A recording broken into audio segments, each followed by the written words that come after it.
നമ്മൾ happy ഹോർമോൺസിനെ release ചെയ്യുക എന്ന് പറയുമല്ലോ ഈ പരിപാടി. ഭക്ഷണം കഴിച്ചിട്ട് ഇത് റിലീസ് ചെയ്യാൻ പറ്റുമോ?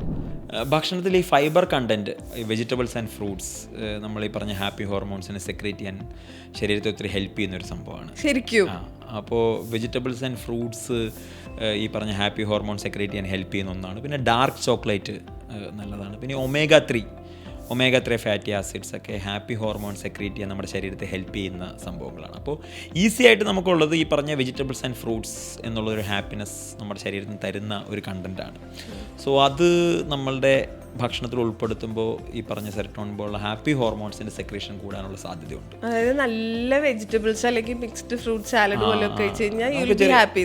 ലൈക്ക് അതൊരു ടൂളാണ് നമ്മളുടെ ഹാപ്പി ഹോർമോൺസ് കൂടാനുള്ള, സ്ട്രെസ്സ് കുറയ്ക്കാനുള്ള. നമ്മൾ ഭയങ്കരമായി സ്ട്രെസ്ഡ് ആണെങ്കിൽ അതിനൊക്കെ കുറയ്ക്കാനുള്ളൊരു ടൂളായിട്ട് നമുക്ക് ഈ പറഞ്ഞ നമ്മുടെ ഫുഡിനെ ഉപയോഗിക്കാം. അതിൽ ഹൈ ഫൈബർ കണ്ടൻറ്റുള്ള ഫുഡ് ഈ ഹാപ്പി ഹോർമോൺസിനെ സെക്രീറ്റ് ചെയ്യാൻ ഹെൽപ്പ് ചെയ്യുന്ന ഒരു കണ്ടൻറ്റാണ്.